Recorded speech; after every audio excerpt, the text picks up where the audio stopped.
the industry does do some things well. And at the top of that list is that they do divide us in this fight. I think that was a really important point that was just made in our previous discussion. I love the points that both Tyler and Craig made at the end of that last session about that. We're all fighting the same enemy, and we're all trying to work for a food and agriculture system where everyone can thrive, not just the corporate few. So I invite all of you to think about who your unlikely or unexpected allies might be, and consider reaching out to some of those organizations and groups to see how you can collaborate and build movement power. In that spirit, I want to tell you how excited I am for this next discussion, which features three people who I consider heroes, who are working diligently to build a socially responsible food system that supports rural communities rather than extracting health and wealth from them. Jake Davis is moderating this discussion, but Jake, I hope you plan to contribute to the discussion as much as you plan to moderate it. Your insights are so valuable here as well. Jake works as an entrepreneur, a farmer, a policy advisor at the state and national level both. He's dedicated his career to building a better food and farm system through market development and policy reform, working as a consultant with nonprofits like SRAP, which we're very excited to have him working with us on some projects coming up here. And he works with nonprofits all over the country. He's also collaborated in drafting 4 landmark pieces of legislation to create structural reform of federal farm policy. So Jake, I will let you take it from here. And thank you so much for moderating this discussion for us for our event. Sure. Thank you, Sherry, and appreciate the warm introduction. And, you know, as I was looking through the list of participants as I joined in the last session, just was reminded how many great leaders and advocates there are in this space. And even if virtually, glad to be with you all again. As Sherry mentioned, I'm a consultant and entrepreneur in this space, do a little bit of work on developing alternative systems that you heard about in the last panel, if you were there, but also spend a significant amount of my time over the last decade or more working to sort of reform our food and farm policy at both the state and national level. I'm eager to be joined in this panel by folks I consider great friends and folks I look to, advocates and allies in the fight to build a better food system.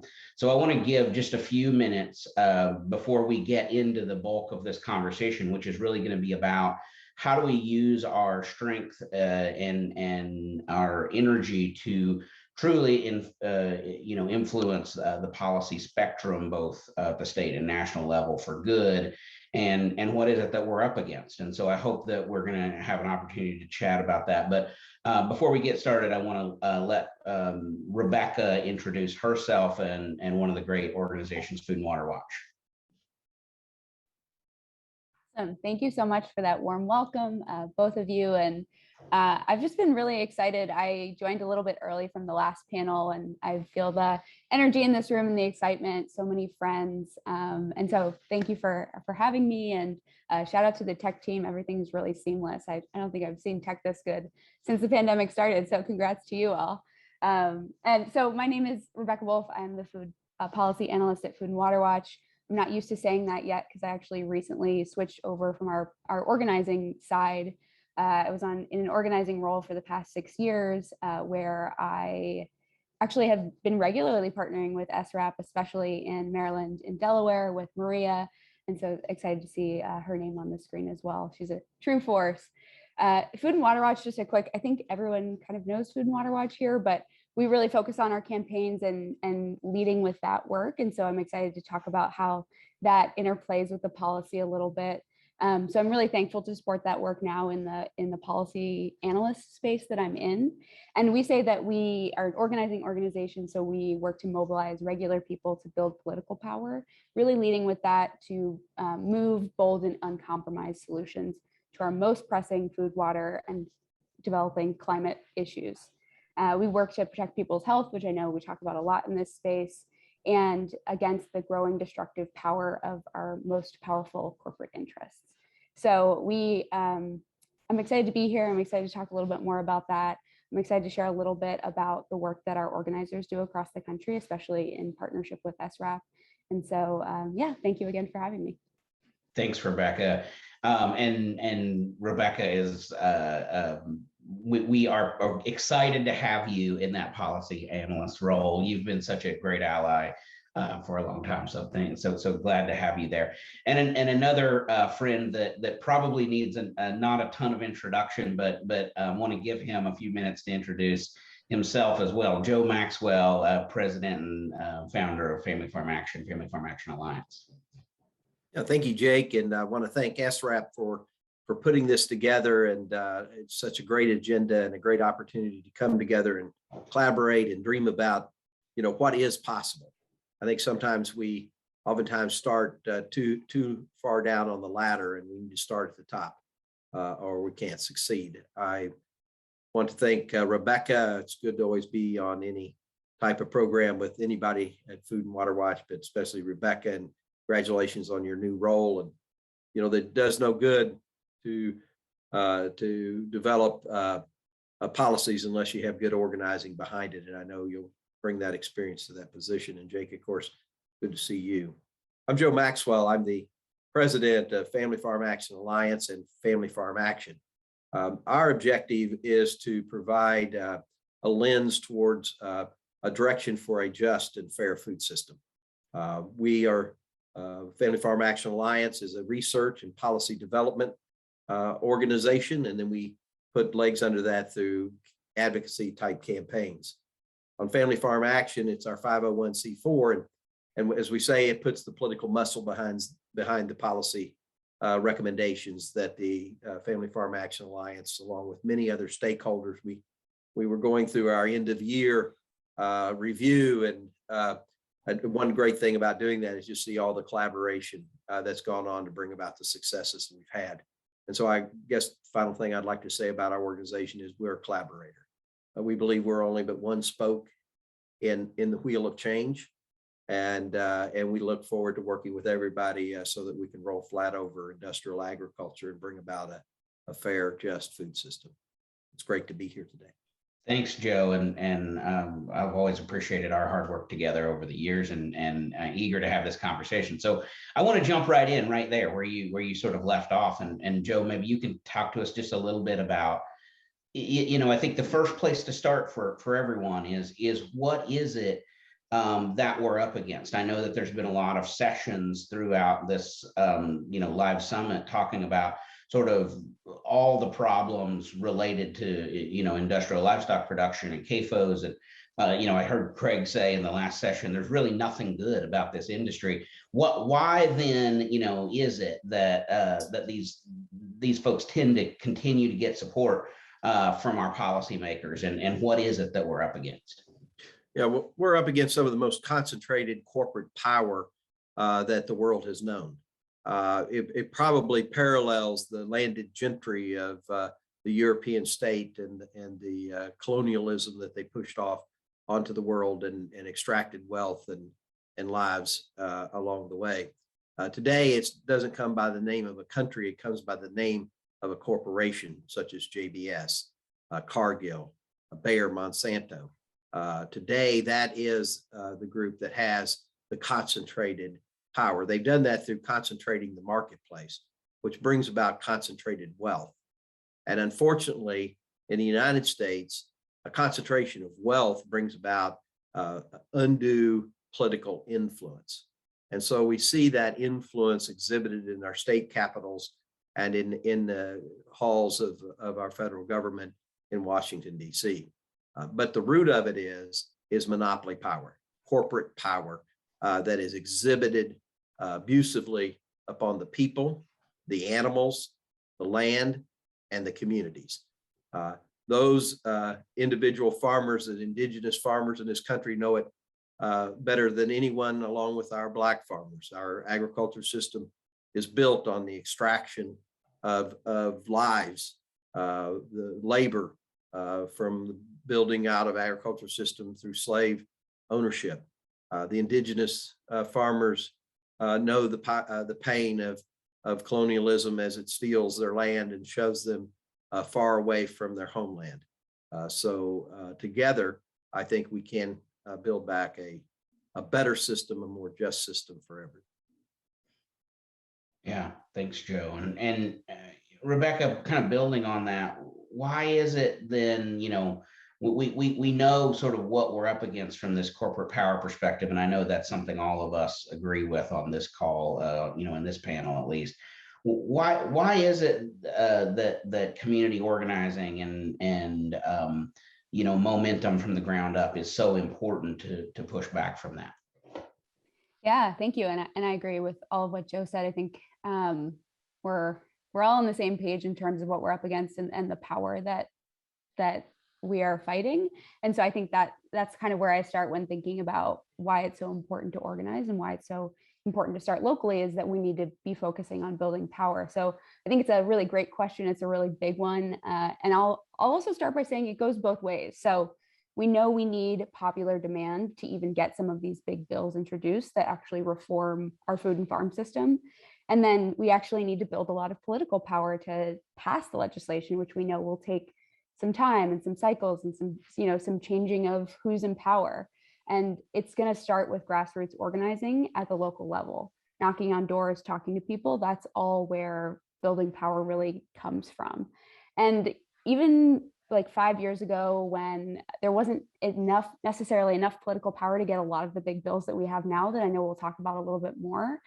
But it took forces like all the groups here, the grassroots power, organizing in places like Iowa and North Carolina to really help show leaders that they need to be leaders on this issue, that they need to be champions on this issue for people's health, the environment, but also for a healthy farm economy. So I think it goes a little bit both ways, and it comes from the grassroots pressure really building upwards to show leaders that they need to be accountable to what we're building as a movement. And it comes from as small as sometimes just a really, really hyper local fight that helps build the political power and pressure to go to a statewide fight. We saw that a lot, especially in my work with Maria in Maryland. We were talking about some of our site fights that built the power for state fights that are building the upward momentum to show leaders at the federal level that they need to be accountable to this. So I think that's why it's so connected and so powerful, but it also goes the other way too. So in the past couple of years, since we've had the Farm System Reform Act, there's not always as much power as we need at the state level. There's not enough funding behind transitioning our food system at the state level. So organizers at the state level and at the hyper-local level can then point to big landmark legislation and say, we also need this. We need to be funding the transition for our farmers, for our community members. So they kind of work in tandem, where we build that pressure for the political power to move at the federal level, but then we can also use that at the local level to say, look, we can do this everywhere, and we need to do this everywhere.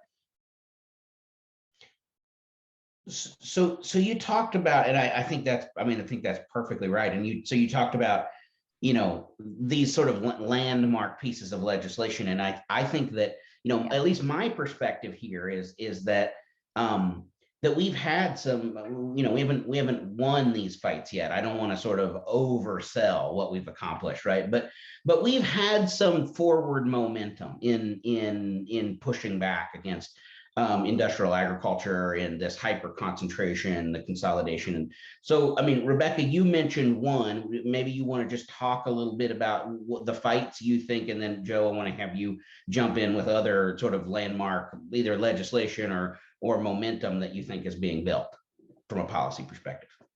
Definitely. I can start. So I mentioned Farm System Reform Act. I think a lot of people are familiar with that on this call, but we've just in the past couple of years that we've all worked on this, we've had over 300 groups on the bill, right?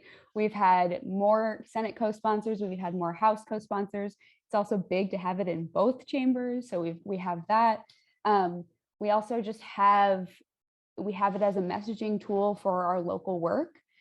So there's all of that going on, but there's also that we're kind of like slowly building the narrative around, we can do this, we need to change the food system.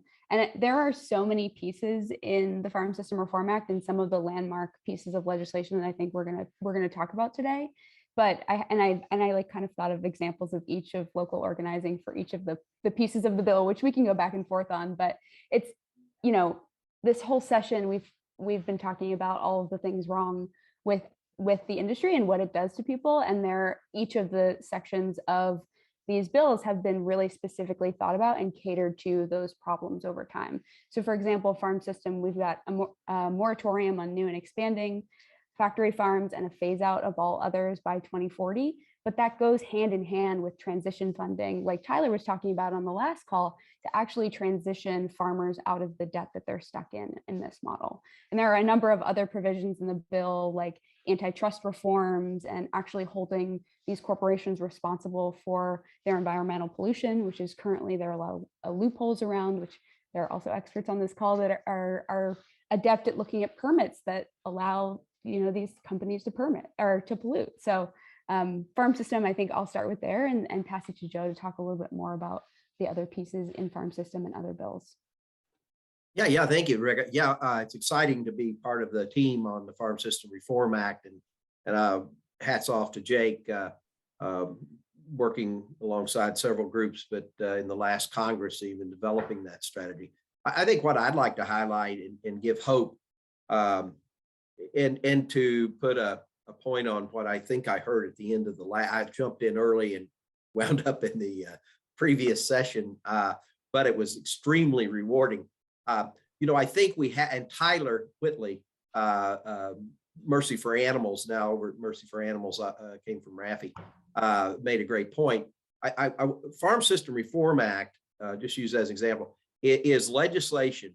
We're building broad collaboratives among folks.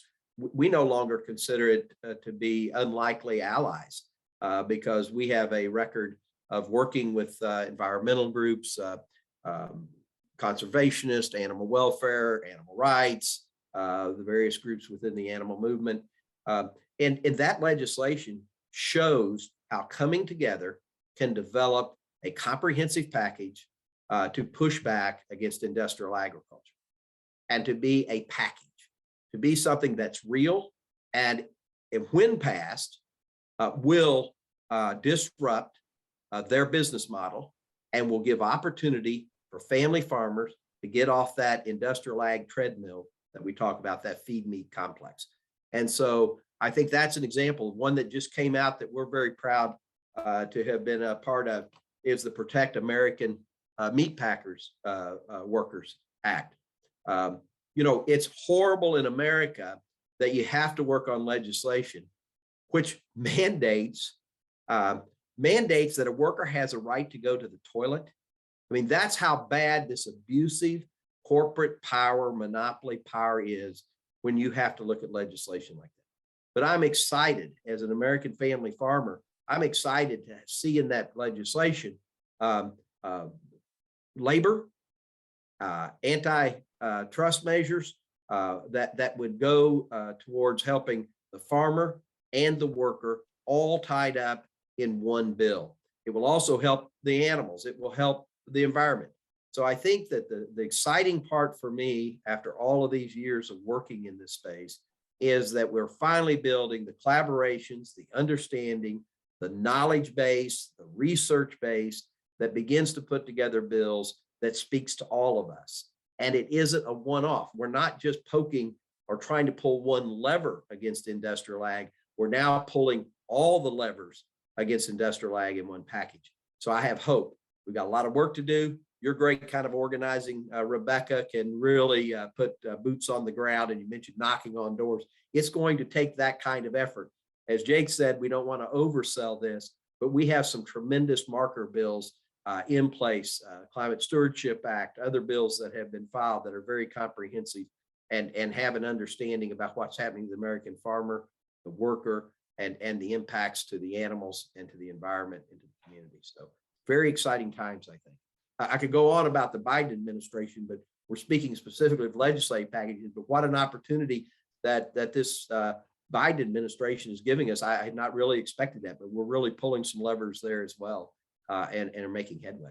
Well, Joe, just on that, and I want to let folks know that we're going to open up opportunity for questions. I know Jade's probably going to come in here and help us with some questions shortly from the group. So put your questions in the chat if you have them. But Joe, you opened the door, and I want to just get both you and Rebecca's reaction to, and if folks probably on this call are relatively familiar, but the fact that that the Biden administration, one of the first acts in the space of sort of food and agriculture was to initiate this executive order all around competition, but that explicitly called out some of the antitrust violations and issues in the food and agriculture sector. So I just want to give both of you a chance to sort of, I think it's worth reacting to that. It'd be all right, Rebecca. I want to just quickly say, one of the first acts that I was just so thrilled about by the Biden administration was line speeds. That's a worker and animal welfare issue right off the bat. It seems like President Biden has a clear lens. I also was moved by his speech or presentation of the executive order. There's 72 points in that order, but he mentioned how a worker at, I believe it was McDonald's, couldn't go to Burger King, or he used 2 fast food because of contractual exclusionary clauses within employment agreements for somebody on the line, not the manager, not the owner, not an investor, but the person that gets up every day and makes it happen for America. And the press corps laughed. He paused and said, no. He said, this is real and it's not funny. And he went back and told the story again. I was just extremely impressed that a president would have that kind of granular understanding of what's really happening out there in the food and agriculture sector. It's a great opportunity. Now, we've got to push against the agencies and push against the bureaucracy and push against the power that these large corporations have embedded into the various agencies, the Federal Trade Commission, DOJ, that's looking bright. Lena Khan getting appointed, our hero there at FTC looks good. We've got the embedded, we used to call USDA, USDA Inc. We're hopeful with the new appointments there and some of the new folks with lenses on that we're going to see great things happening. But we started, or the president started with the issuance of his executive order with 72 points to take on corporate power. Rebecca, thoughts on that? Yeah, I mean, Joe, I think you bring up a good point of that we're in a pretty unique opportunity moment, especially around antitrust. I know all of us come together around antitrust issues as well. And I'm reminded that Elizabeth Warren put out a letter to DOJ right before Thanksgiving, talking about the concentration in the poultry industry around everyone eating turkeys around Thanksgiving. So, there's a lot of momentum that we definitely need to keep up with and keep focused on.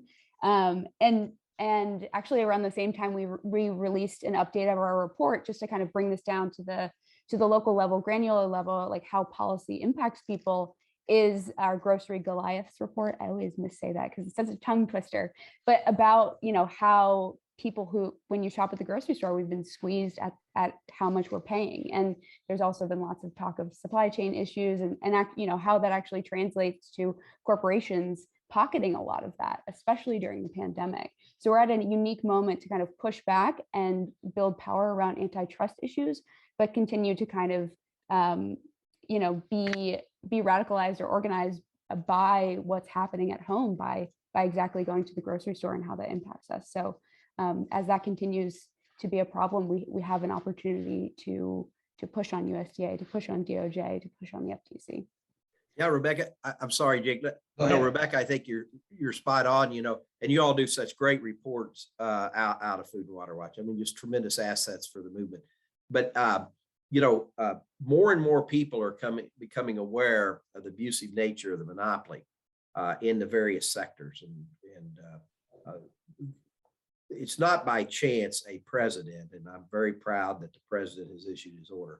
But the reality is, it's because of work like what you all done, others have done on the ground and educating and raising awareness, that people are talking about it and becoming aware that, if you're talking about the environment, just look at who's up there abusing our environment. It's the same people that's abusing these workers, where you have to pass bills to allow them to go to the toilet.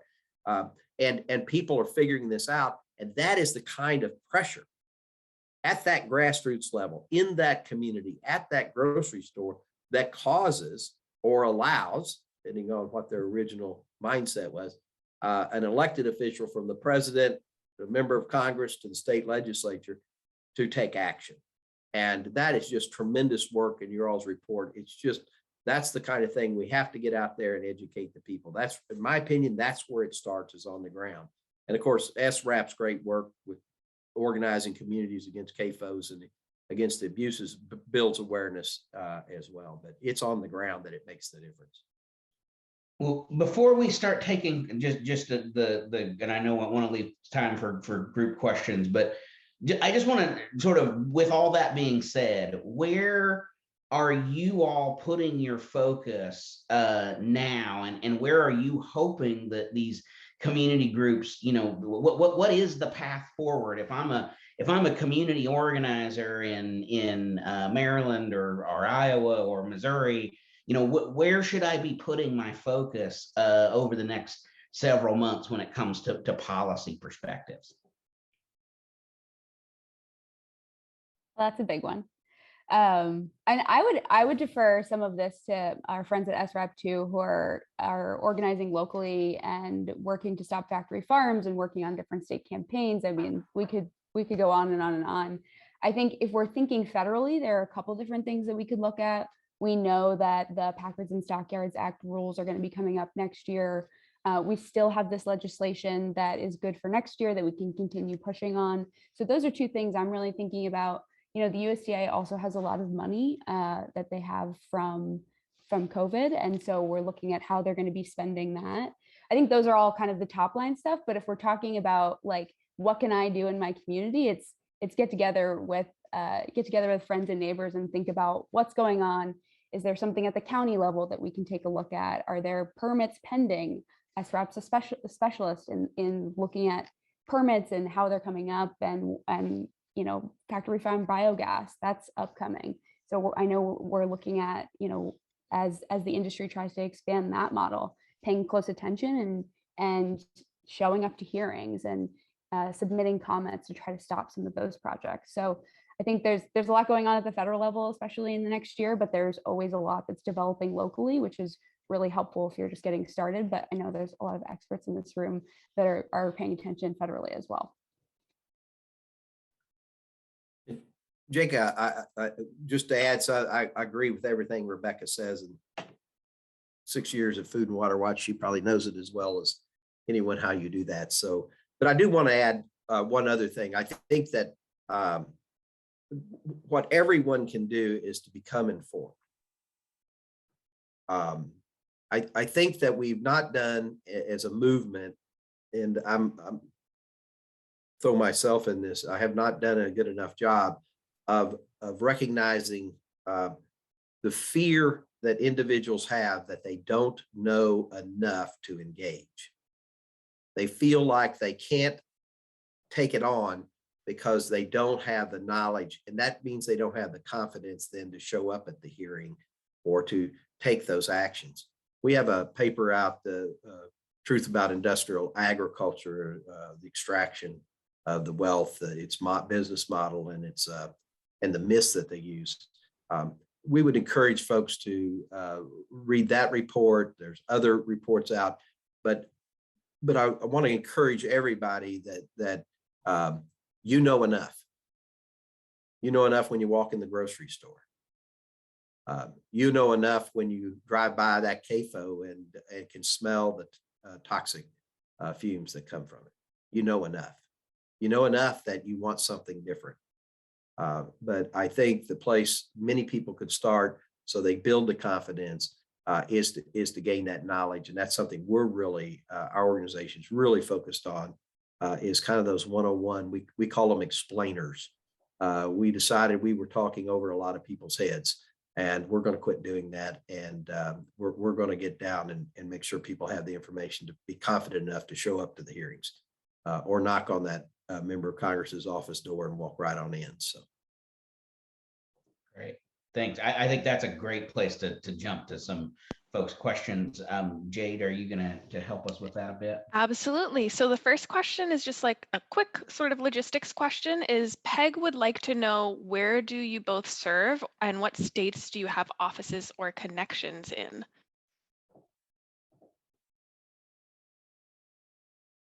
Maybe it's not a quick question. Go ahead, Rebecca.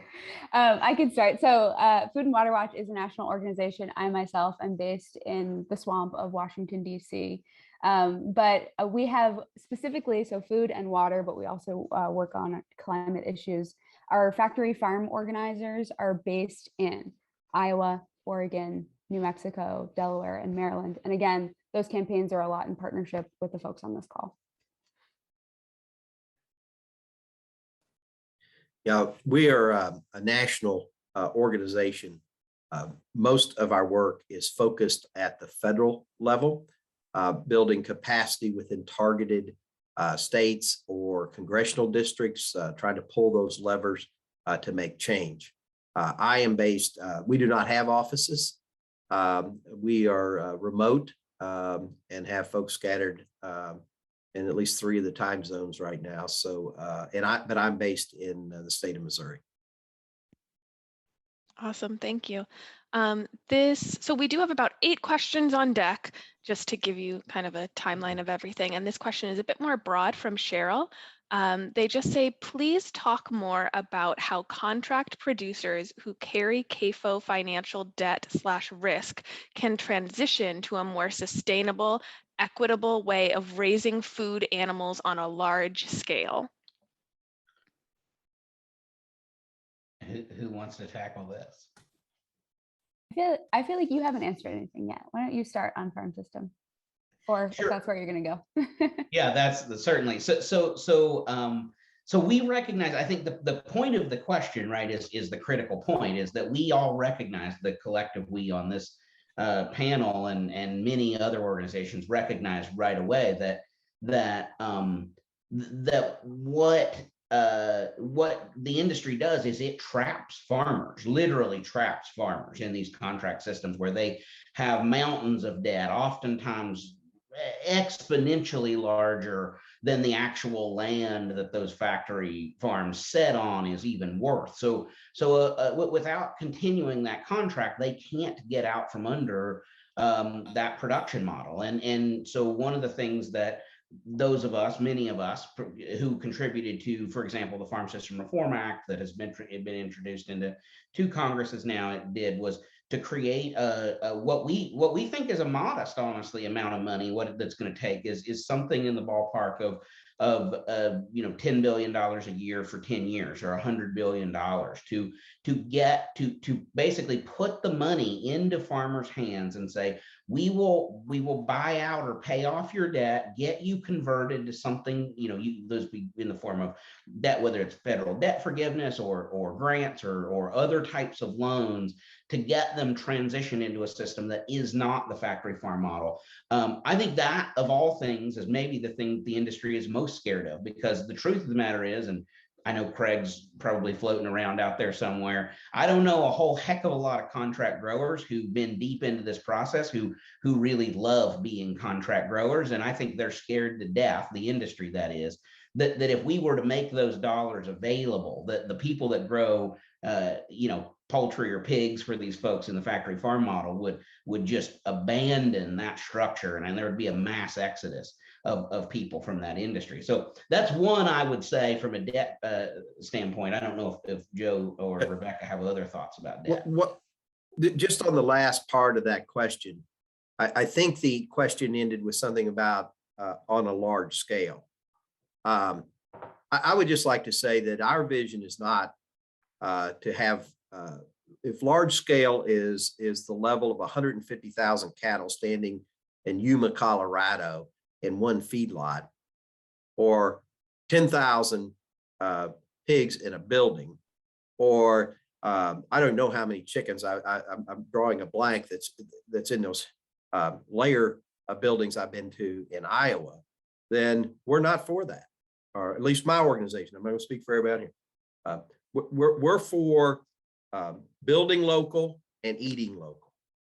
or for reestablishing a local and regional food system that is fair and just, that respects the animals, the land, and the neighbors in the community. And I just want to say that that's one of the myths, that somehow we're not going to be able to feed the world, which we shouldn't try to do. We should try to feed our neighbors. And we should support a system that localizes food, not feed grains, for more animals to be exported around the world. And so I'm not suggesting that the person that asked the question has a large industrial mindset, but I think we have to think about how we talk about these issues, how we respond to it. And we've got to push back this concept that everything has to be that large a scale. Yeah, I think we could go in so many directions on trade and the inevitability mindset that, you know, is pushed upon us.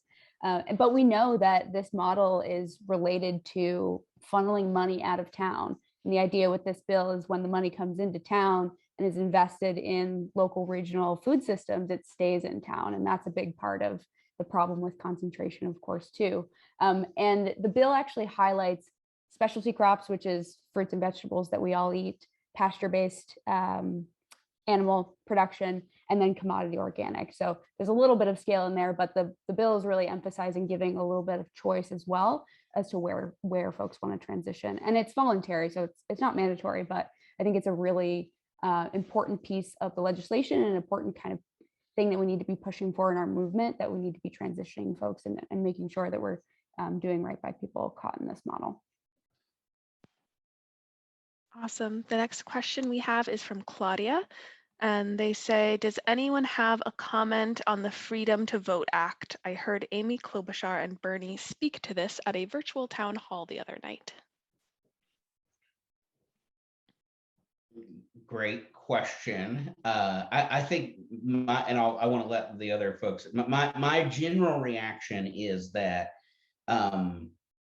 I won't speak for other industries, but I will certainly speak to the fact that industrial agriculture and the corporate agribusinesses that control the food and farm sector are certainly scared of people power. And I think that the idea that they passively support, voter restrictions and those sorts of things exists, and we need to be sure that we're keeping the power in the hands of people. Great. The next question comes from Humman, and they say, how can we lower the barriers between farmers and elected officials / administrators in the policymaking process? Often farmers do not have the time or are discouraged to participate because it is so complicated and they live far away from state capitals. But we know that when farmers and people on the ground get organized, change happens.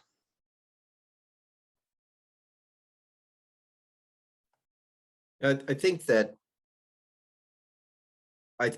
a real problem, especially for the type of farmers that join our organization and others represented on this whole live event. Is they're busy getting up and taking care of business and trying to keep their farm financially stable enough to be able to stay on the farm. One of the most important things that they can do is belong. Look at the various groups represented here on these live webinars, and find one that you think, yeah, that speaks to my heart and understands where my farm is, and join them, and then participate. I also want to say it's not that challenging. You don't have to know what policy, but the elected officials are getting ready to come home for the holidays for a little bit of time. And then next year's an election.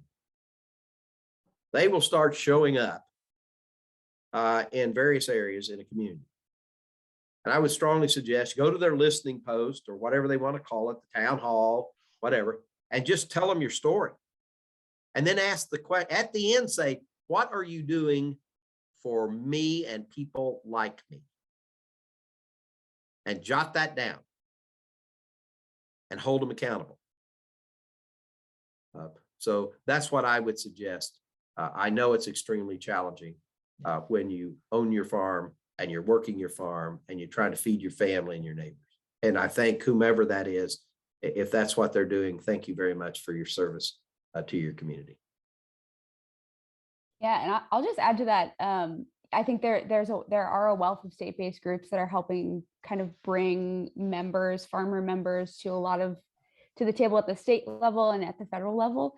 I would be remiss, I feel like, not to mention in this moment that I don't know if people have seen in the international news, but the farmers in India finally won their 8-9 month long campaign, putting pressure against Prime Minister Modi for 3 of his farm laws that were effectively corporate farm laws, right? That would take out the price floor and do a number of things. And so it's a different model, it's a different economy, but I think it really shows the power of an organized, especially like-minded base. And there is the ability to do that, especially with state-based organizations that help bring people together. So I think it really made my week the other week. So just wanted to highlight that people power moment. And the last thing I'll say, I think that's exactly right. I think the last thing I'll say on that is, while I've missed seeing all of you in person and going to these summits and those sorts of things collectively together, one of the things the pandemic has done is helped our organizations and our movement be better about reaching people who are sort of further away. And we have a natural community of folks who are further away from the centers of power, and more organizations are pushing virtual meetings into Washington, D.C. or state capitals, and just know that I hope at least that that's not going away, so that it's a little easier to step in from tending the chickens or planting the crops or whatever, and join a Zoom call with your legislator. And I would say I hope that's the case going forward. Great. The next question may just be a comment followed by some rhetorical questions, but I can't really tell, so I'm going to go ahead and read it. We'll see where it takes us. Sure.